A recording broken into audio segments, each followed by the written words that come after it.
Ndugu wa Tanzania, mkusanyiko wetu leo hapa sio kwa ajili ya kuwazawadia walioshinda kwenye uchaguzi, la hasha, bali ni matakwa ya kikatiba ya kukabidhiwa dhamana ya kuwa mtumishi mkuu wa taifa katika kuleta maendeleo endelevu kwa maana ya uimara wa kiuchumi, kisiasa, kidiplomasia na kijamii.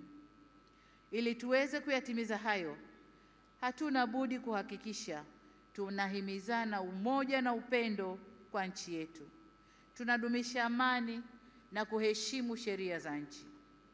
Kinyume cha hayo, maandamano, vurugu, uvunjifu wa amani husababisha maumivu na havileti manufaa wala faida kwa yoyote yule.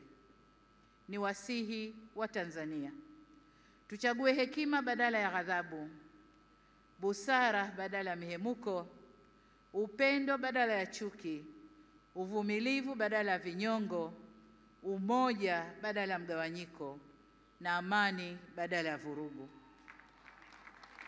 Lakini vile vile ni wajibu wetu kuchagua unyenyekevu badala ya kiburi na huruma badala ya hasira.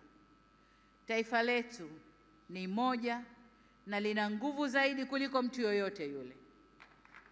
Demokrasia haipimwi kwa nani kashinda uchaguzi, bali kwa jinsi tunavyoendesha mambo yetu baada ya uchaguzi.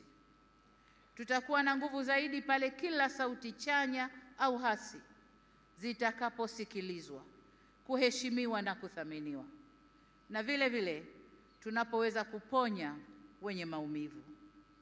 Hii si kazi ya upande mmoja wa serikali peke yake, bali ni kwa kila jumuiya za wananchi, vyama vya siasa, dini zetu na kila mwananchi. Na hapa nitumie fursa hii kuwashukuru kwa dhati ya moyo wangu viongozi wa dini waliohimiza amani na upendo katika kipindi chote cha kabla uchaguzi, wakati wa uchaguzi na sasa baada ya uchaguzi, wanavyoendelea kuhimiza amani na upendo.